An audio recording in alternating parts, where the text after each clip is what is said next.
नमस्कार, स्वागत है आपका मनी 9 पर। मैं हूं आपके साथ अंकित राज सिंह और आज की इस वीडियो में हम बात करेंगे एसआईपीज़ को लेकर के, क्योंकि एसआईपी का जो इनफ्लो है वो स्मॉल कैप में बढ़ता ही जा रहा है।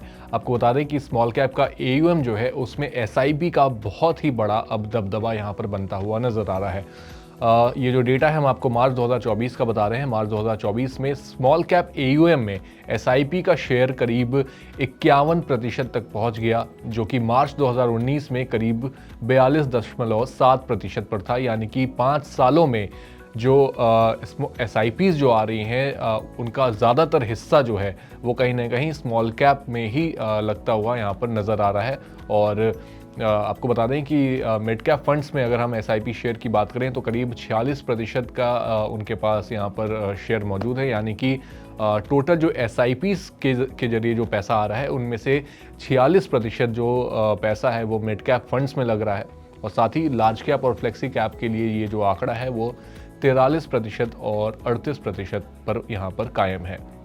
साथ ही आपको बता दें कि पिछले 3 सालों में स्मॉल कैप और मिड कैप फंड्स का 30% से ज़्यादा नेट फोलियो एडिशन एसआईपी के ज़रिए हुआ है। यानी कि एसआईपी के ज़रिए ज़्यादा से ज़्यादा जो है स्मॉल कैप और मिड कैप फंड्स को यहाँ पर ग्रोथ की यहाँ पर अपॉर्चुनिटी नज़र आ रही है।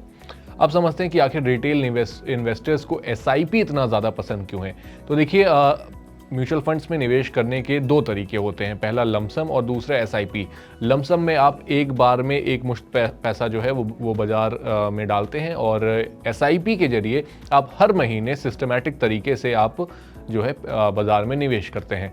तो एसआईपी में एक फ़ायदा ये भी है कि आपको वॉलेटिलिटी से जो है कहीं ना कहीं ये बचा के रखता है, और साथ ही साथ मार्केट गिरावट में भी एसआईपी करने से जो आपकी एवरेज कॉस्ट है वो भी कम होती आती है। इसके अलावा स्मॉल कैप और मिड कैप फंड्स ने एसआईपी रिटर्न्स में करीब 16 से 20% कैगर का रिटर्न दिया है। यानी कि लमसम के अगर हम कंपैरिजन में अगर एसआईपीज़ के रिटर्न्स को देखें तो करीब 16 से 20% कैगर का रिटर्न यहाँ पर स्मॉल कैप और मिड कैप फंड्स में जो है एसआईपी के ज़रिए बनता हुआ नज़र आया।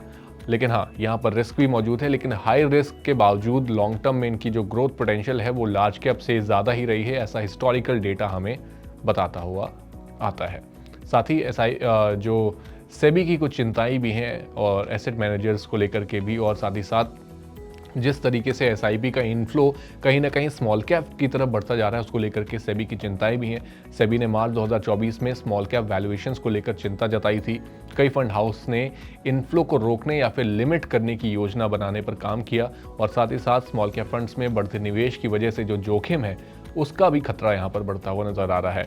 इंडस्ट्री एक्सपर्ट्स के मुताबिक फंड्स को जो है रिस्क से बचाने के लिए जो भी इन फंड्स को लेकर के स्मॉल कैप में जो रिस्क है, मिड कैप में जो रिस्क है, उसको वहाँ पर इस तरीके का रिस्क ना वहाँ पर मौजूद हो, और इसीलिए फंड्स को बचाने के लिए भी इंडस्ट्री एक्सपर्ट्स कई सारे और भी उपाय यहाँ पर अपनाने की बात कर रहे हैं। अब समझते हैं कि आने वाले समय में भी एसआईपी का जो दबदबा है क्या वो बना रहेगा।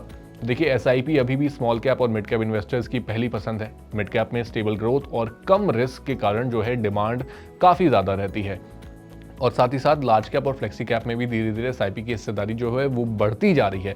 यानी कि मिड कैप और स्मॉल कैप में तो भर भर के निवेश हो ही रहा है, लेकिन लार्ज कैप और फ्लेक्सी कैप में भी एसआईपीज़ बढ़ती जा रही हैं। साथ ही एसआईपी इन्फ्लो से छोटे और मझोले शेयरों में लंबी अवधि का सपोर्ट भी मिलता हुआ नजर आ सकता है।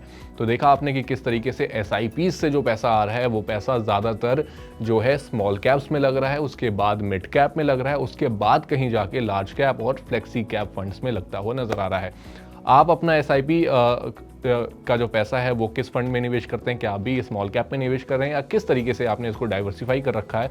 आप हमें कमेंट बॉक्स में ज़रूर बताएं। साथ ही अगर आपको ये जानकारी पसंद आई है तो उसे भी लाइक, कमेंट और शेयर करना ना भूलें, और हमारे चैनल मनी 9 को सब्सक्राइब कर लें ताकि आपसे कोई भी और अपडेट मिस ना हो जाए। ग्लोबल संकेतों के दम पर कैसे खुलेंगे हमारे बाजार?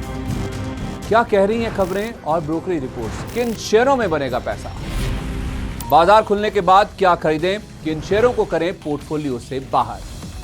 कैसा रहा बाजार का दिन भर का कारोबार? कैसे तैयार करें कल के बाजार की स्ट्रैटेजी? इन सब सवालों के जवाब जानिए मेरे साथ ओपनिंग बज और क्लोजिंग बज में इन वक्त पर सिर्फ मनी 9।